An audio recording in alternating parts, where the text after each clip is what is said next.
नमस्कार बच्चों, मैं डॉक्टर दिनेश कुमार शुक्ल, सह आचार्य संस्कृत, राजकीय स्नातकोत्तर महाविद्यालय बूंदी आपसे मुखातिब हूँ। हितोपदेश बीए प्रथम वर्ष के लिए हितोपदेश के व्याख्यान की श्रृंखला में आज हमारा 11वां दिन है। आज हम चर्चा करेंगे कपोत मूषक कथा की। कपोत अर्थात कबूतर और मूषक अर्थात चूहा। अतएव सर्वथा अविचारितम कर्मम न कर्तव्यम इति। अतः सर्वथा अविचारित कर्म नहीं करने चाहिए, बिना विचार किए कोई काम नहीं करना चाहिए। यतः क्योंकि, बहुत सुंदर शिक्षा है।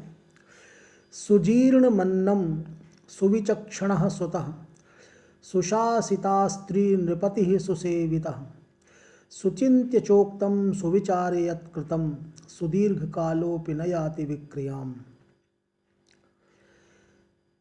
ये भली प्रकार से की गई ये चीज़ें लंबे समय तक विकृति को प्राप्त नहीं होती हैं। सुदीर्घ कालोपि न याति विक्रियाम्, लंबे समय तक विकृति को प्राप्त नहीं होती हैं, लंबे समय तक इनमें विकार नहीं आता, गड़बड़ी नहीं आती, प्रॉब्लम नहीं करती। कौन कौन सी चीज़ें? सुजीर्णमन्नम, सुजीर्णम अन्नम, भली प्रकार से पका हुआ अन्न। पुराने लोगों ने कहावत कही है, चावल खाए गलाय के, रोटी खाए जलाय के।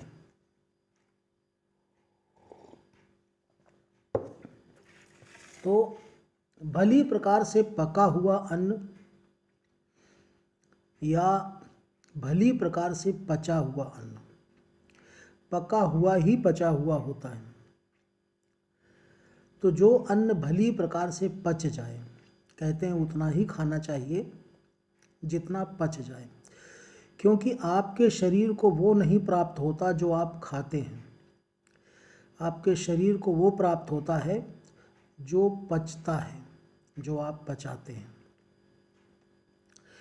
इसके अलावा जो है वो वेस्टेज है,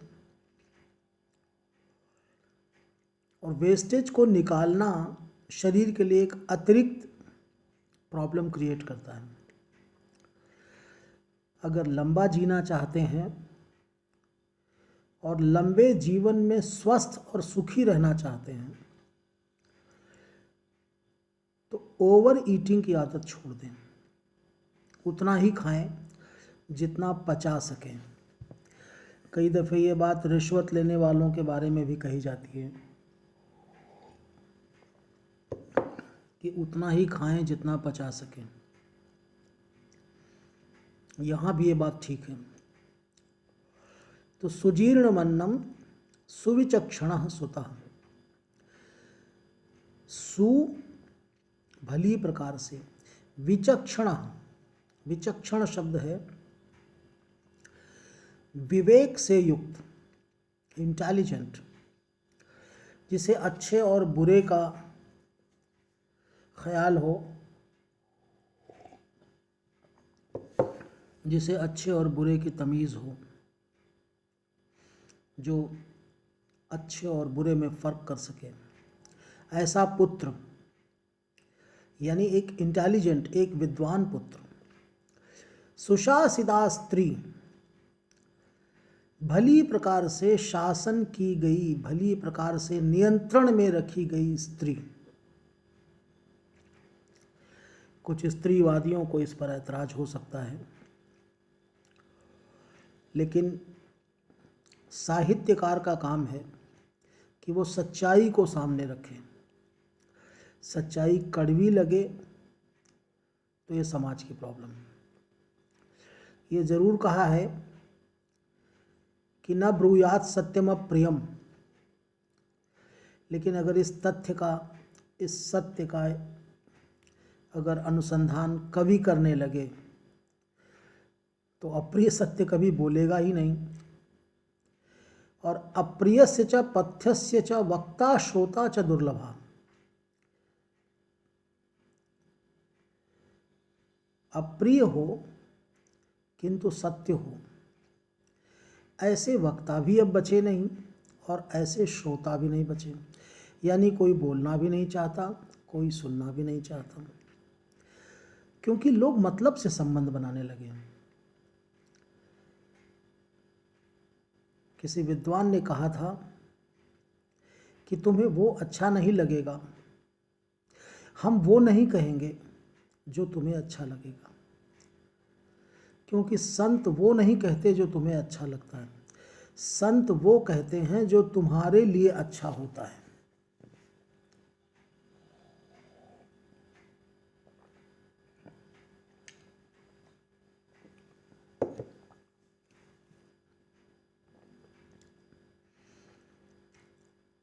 तो सुशासिता स्त्री, स्त्री विमर्श पर एक बात आई थी कि जब पूरी दुनिया से गुलामी हट जाएगी, दासता की प्रथा जब पूरी दुनिया से ख़त्म हो जाएगी, तो अपने शिष्ट रूप में या अशिष्ट रूप में ये विवाह प्रथा में तब भी वर्तमान रहेगी। दरअसल स्त्री और पुरुष का रिश्ता अपने आप में बड़ा कॉम्प्लिकेटेड है, बड़ा जटिल है, लेकिन समाज का जो संचालन होता है उसमें ये माना गया कि न स्त्री स्वातंत्र्य मर्हति, पिता रक्षति कौमारे, भर्ता यौवने रक्षति, पुत्रस्तु स्थविरे, न स्त्री स्वातंत्र्य मर्हति। अब आप न माने तो व्यवहार में देख लें, लेकिन ये कवि का मंतव्य है, कोई ये तो नहीं कहता कि आप इसको माने ही।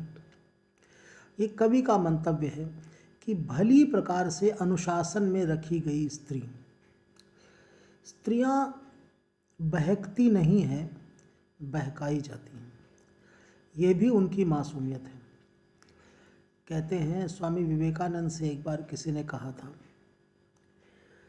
कि विदेशों में हर लड़की हाथ मिलाती है, शेक हैंड करती है, यहाँ क्यों नहीं कर सकती? उन्होंने कहा था क्या आप महारानी विक्टोरिया से हाथ मिला सकते हैं? उन्होंने कहा नहीं, हर किसी ऐरे गैरे से थोड़ी हाथ मिला लेंगी वो, महारानी विक्टोरिया हैं। बोले जी, हम अपने यहाँ बहन बेटियों को, स्त्रियों को वही दर्जा देते हैं महारानी विक्टोरिया का, जो ऐसे हर किसी ऐरे गैरे से हाथ नहीं मिलाएंगे। सोने और लोहे में यही फ़र्क है, सोने को संभाल के रखना पड़ता है, लोहा कहीं भी फेंक दीजिए उसकी चिंता नहीं करनी पड़ती। तो स्त्री विमर्श के पैरोकारों को ये कहना है मेरा कि इसमें भी स्त्री की सुरक्षा है, सामाजिक सुरक्षा है। वैसे नियंत्रण तो हर किसी पर आवश्यक है, स्वतंत्र शब्द का ही मतलब है सेल्फ डिसिप्लिन्ड। लेकिन आप याद रखें, अगर आप सेल्फ डिसिप्लिन नहीं हो सकते, अगर आप खुद पर शासन नहीं कर सकते, तो आप पर दूसरे शासन करेंगे, और शायद स्त्रियों की ये समस्या हो। इसलिए समाज के एक बड़े वर्ग को ध्यान में रखकर ये बात शायद कही है कवि ने, सुशासिता स्त्री नृपति ही सुसेविता, और भली प्रकार से सेवा किया गया नृप। यानी अगर नृप यानी राजा की आपने सेवा भली प्रकार से की है, सम्यक प्रकारेण की है, तो वो व्यर्थ नहीं जाएगी, लंबे समय तक काम आएगी। सुचिंत्य चोक्तम और सुचिंत्य च उक्तम, और भली प्रकार से सोच करके अगर आपने बोला है, सुविचार्य यत् कृतम, और भली प्रकार से विचार करके जो आपने काम किया है, ये सारी चीज़ें सुदीर्घ काले पिनयाति विक्रियाम, लंबे समय तक विकार को प्राप्त नहीं होती। एतद् वचनम श्रुत्वा कश्चित् कपोतः सदर्पम आह। उस बुजुर्ग चित्रग्रीव के, जो इनका नायक था, वृद्ध था, उसके इन वचनों को सुन करके किसी युवा कपोत ने कहा, सदर्पम, दर्प के सहित कहा, एटीट्यूड, घमंड के साथ कहा, आह किम एवं उच्यते, ओह ये क्या कह रहे हैं। वृद्धानाम वचनम ग्राह्यम आपत्काले ह्युपस्थिते। वृद्धों के वचन तो ग्राह्य होते हैं कब? आपत्काले ही उपस्थिते। आपत्ति काल के उपस्थित होने पर ही ग्राह्य होते हैं वृद्धों के वचन। ऐसे पूरे समय थोड़ी उनकी बात फॉलो करनी है। कोई आपत्ति का मौका उपस्थित हुआ हो तो उनकी बात सुन ली जाए। सर्वत्रैवं विचारे तु भोजने अपि अप्रवर्तनम। अगर सर्वत्र ही इनका विचार करने लग जाएंगे, अगर वृद्धों के वचनों का विचार अगर हमेशा हर जगह करने लग जाएंगे, तो भोजने अपि अप्रवर्तनम, तब तो ये आपको भोजन भी नहीं करने देंगे। भोजन में भी आपका प्रवर्तन नहीं हो पाएगा, आप भोजन में भी प्रवृत्त नहीं हो पाएंगे। अर्थात भोजन करना मुश्किल हो जाएगा। अरे भाई भूख लगी है और दाने पड़े हैं सामने, अब हम विचार करना शुरू करें कि ये दाने क्यों पड़े हैं, कहाँ से आए हैं, कहीं इसके पीछे कोई चाल तो नहीं है, कहीं साजिश तो नहीं है।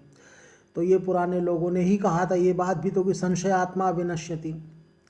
इसी बात को ये आगे उसी के समर्थन में और भी तर्क दे रहा है। शंकाभि सर्वमाक्रांतम अन्नम पानम च भूतले। इस भूतल, इस पृथ्वी पर सब कुछ तो शंका से आपन्न है, चाहे वो अन्न हो या पान, खाना या पीना। खाने पीने की जितनी वस्तुएं हैं सभी पर तो संदेह के बादल मंडरा रहे हैं। प्रवृत्ति कुत्र कर्तव्या, तो प्रवृत्ति कहाँ करें, यानी क्या खाएं पिएं। सब जगह तो निवृत्ति है, ये मत खाओ, ये मत खाओ, ये मत पियो, ये मत पियो, तो फिर क्या खाएं क्या पिएं। जीवितव्यम कथम नुवा। अरे जीवित भी तो रहना है, जिंदा भी तो रहना है। वो सबको समझा रहा है कि अरे भाई बुजुर्ग आदमी हैं, बहुत अच्छी बात कह रहे हैं, लेकिन इनकी बात मानने की आवश्यकता नहीं है। हम बुजुर्गों की बात मानेंगे, लेकिन कोई आपात स्थिति पड़ती हो तो मानेंगे।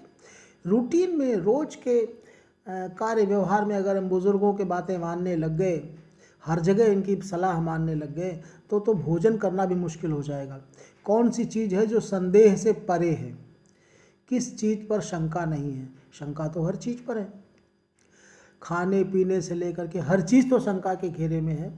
तब प्रवृत्ति कुत्र कर्तव्या, तो प्रवृत्ति कहाँ करें? सब जगह से निवृत्ति कर लें, प्रवृत्ति कहाँ करें? ये ना खाएं, वो ना पिएं, तो क्या खाएं क्या पिएं बताएं? जिंदा भी तो रहना है। नई पौध का कबूतर है, वो कहता इतना शंकालु होकर जिया भी तो नहीं जा सकता। इसी बात को आगे कहता है, ईर्षी घृणी त्वसंतुष्ट क्रोधनो नित्य शंकित परभाग्योपजीवी च षडेते दुख भागिना। अरे भाई नीति में ये भी तो लिखा है कि ये 6 जो हैं वो दुख के भागी होते हैं। कौन कौन? ईर्षी, ईर्ष्या करने वाला, घृणी, दूसरों से घृणा करने वाला, तू असंतुष्ट, असंतुष्ट व्यक्ति, जो असंतुष्ट है, जो ईर्ष्या करता है, जो दूसरों से घृणा करता है, क्रोधनो, जो क्रोध करता है, अत्यधिक क्रोध करता है, और नित्य शंकिता, जो हमेशा हर बात में शंका करता है। 1 2 3 4 और 5, ईर्षी, घृणी, असंतुष्टा, क्रोधनो, नित्य शंकिता। और छठा परभाग्योपजीवी च, जो दूसरों के भाग्य पर अपनी जीविका का निर्वाह करता है, जो दूसरों के भाग्य का उपजीवी बनता है, जो दूसरों की तकदीर का खाता है।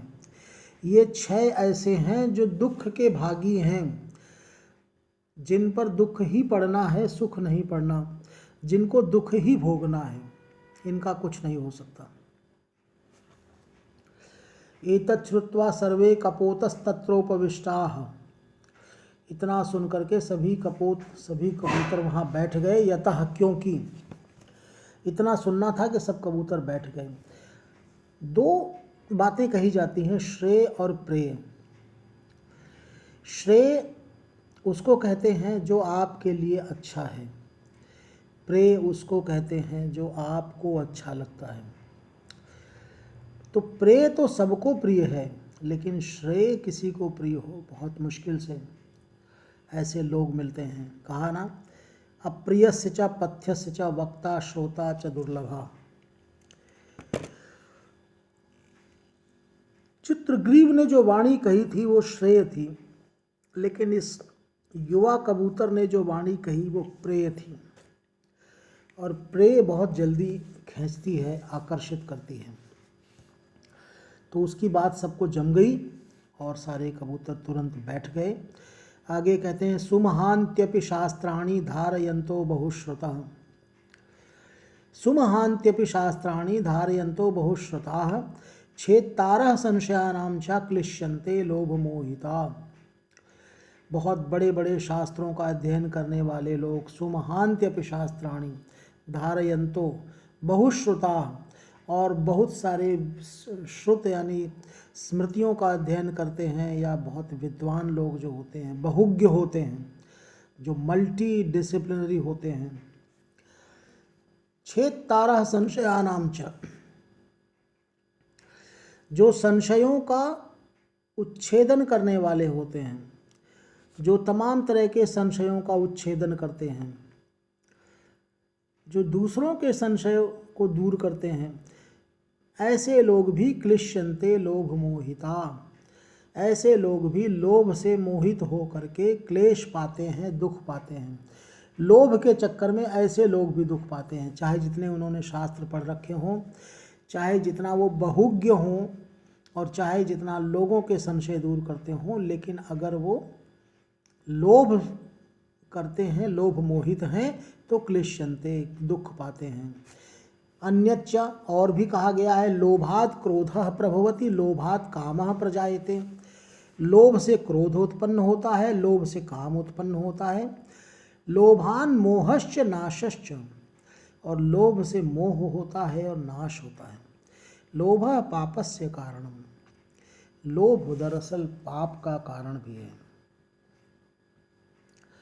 आगे बड़ा सुंदर वृत्तांत है, बड़ा सुंदर दृष्टांत है। असंभवम हेम मृगस्य जन्म ततोपि रामो लुलुभे मृगाय प्रायः समापन्न विपत्ति काले धियोऽपि पुंसां मलिना भवन्ति। असंभवं हेम मृगस्य जन्म, अरे हेम मृग का, सोने के मृग का तो जन्म ही असंभव है। ततोपि रामो लुलुभे मृगाय, फिर भी राम मृग के लिए ललचा गए। प्रायः समापन्न विपत्ति काले, प्रायः जब विपत्ति काल समीप होता है, विपत्ति का समय बिल्कुल पास में होता है, तो धियोऽपि पुंसाम मलिना भवन्ति, तो लोगों की जो बुद्धि है वो मलिन हो जाती है। राम अगर विचार करते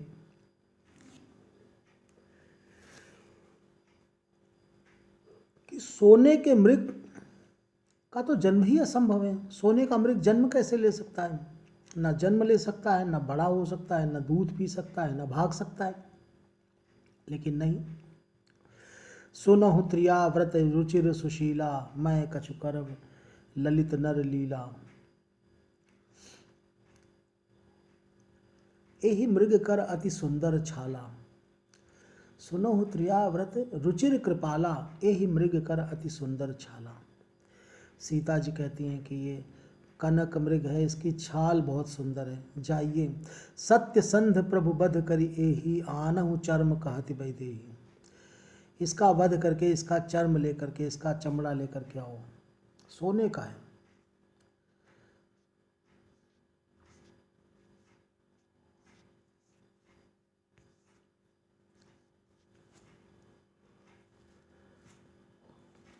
अनंतरम ते सर्वे जालेन बद्धा बभूव, उसके बाद वे सभी जाल में बंध गए। ततो यस्य वचनात् तत्र अवलंबितास तम सर्वे तिरस्कुर्वन्ति। उसके बाद क्या हुआ कि यस्य वचनात्, जिसके वचनों की वजह से, तत्र अवलंबिता, उन लोगों ने उसका आलंबन लिया था, यानी जाल पर बैठे थे, सर्वे तम सर्वे तिरस्कुर्वन्ति, तब सब लोग उसको धिक्कारने लगे। अब जब धिक्कारने लग गए तो यहाँ भी एक नीति का वचन कहा जाता है, न गणस्य अग्रतो गच्छेत सिद्धे कार्ये समम फलम। कभी भी गण समूह के आगे आगे नहीं चलना चाहिए। Don't be a leader, leader मत बनिए, लीडर बनने में फ़ायदा नहीं। सिद्धे कार्ये समम फलम, अगर कार्य सिद्ध हुआ तो फल समान है, सबको फायदा हुआ, आपको भी हुआ। लेकिन अगर यदि कार्य विपत्ति स्यात्, लेकिन अगर कार्य में विपत्ति आई, कार्य सिद्ध नहीं हुआ, तो मुखरः तत्र हन्यते, जो मुखर होता है, मुखर यानी जो बोलता है, बुलार कहते हैं, जो सबसे पहले आगे बोलता है, तत्र हन्यते, बेचारा वही मारा जाता है। बहुत ज़्यादा लीडरशिप का शौक किसी को हुआ तो कहीं अगर नदी नाला आया तो लोग कहेंगे आइए नेताजी आप आइए, और अगर नदी पार कर गए तो सब पार कर जाएंगे, वो भी पार कर जाएगा, और अगर डूब गए तो आगे वाला ही तो पहले डूबेगा, बाकी लोग तो पीछे हट जाएंगे। तो कहते हैं अगुआ हमेशा मारा जाता है। अगुआ कहते हैं, मध्यस्थ को भी कहते हैं। अगुआ इसलिए कहते हैं कि वो आगे बढ़ करके किसी के शादी ब्याह की बात चलाता है, भाई तुम्हारी बेटी है, तुम्हारा बेटा है, मैं बता रहा हूँ ऐसा वगैरह। मध्यस्थ बनता है, शादी करवा देता है, शादी अच्छी रही कोई श्रेय नहीं देता, अगर कोई प्रॉब्लम हुई हर आदमी अगुआ को ही दोष देता है, दोनों पक्ष, अरे इसने गलत जगह रिश्ता करवा दिया। तो न गणस्य अग्रतो गच्छेत सिद्धे कार्ये समम फलम यदि कार्य विपत्ति स्यान मुखरः तत्र हन्यते तथा चोक्तम। और आगे भी कहा है, आपदाम कथितः पंथा इंद्रियाणाम असंयमः तज्जयः संपदाम मार्गो ये नेष्टम तेन गम्यताम। इंद्रियाणाम असंयमः आपदाम पंथा कथितः, इंद्रियों का असंयम जो है वो आपदा का पंथ मार्ग कहा गया है। इंद्रियों का संयम न कर पाना आपदा का मार्ग है, यानी कष्ट का मार्ग है, आपत्तियों का मार्ग है। तज्जयः संपदाम मार्गो, और उन इंद्रियों पर विजय प्राप्त कर लेना वो संपदा का मार्ग है। ये नेष्टम तेन गम्यताम, इनमें जो आपको इष्ट हो उस मार्ग से जाएं। दो मार्ग हैं, एक मार्ग है इंद्रियों का संयम कर लें तो आपके जो है संपदा आएगी, तज्जयः, और एक मार्ग है आप इंद्रियों का संयम न करें तो आपदा आएगी। दोनों मार्ग हैं, जो आपको इष्ट हो उस मार्ग पर जाएं। कहना चाह रहे हैं कि भाई तस्य तिरस्कारं श्रुत्वा चित्रग्रीव उवाच ना अयम अस्य दोषः। उसने कहा कि ये इसका दोष नहीं है, आपके सामने दोनों बातें आई, मैंने भी कही थी, इसने भी कही थी, आपने मेरी बात नहीं मानी, इसकी मान ली, ये आपका फैसला था, उसकी क्या गलती है? उसने अपनी बात कही थी, मैंने मेरी बात कही थी। हमेशा आपके सामने दो पक्ष आएंगे, लेकिन आप किसकी बात मानते हैं इस पर आपका भविष्य निर्भर करेगा। आपका भविष्य, आपका जो वर्तमान है यही आपके भविष्य का निर्माण करता है। आज जो आप कर्म करते हैं यही कल को भाग्य बन जाता है, और आज आपका वो भाग्य है जो आपने अतीत में कर्म किए हैं। अंतिम श्लोक, आपदाम आपतंती नाम हितोप्यायाति हेतुताम मातृजंघा ही वत्सस्य स्तंभी भवति बंधने।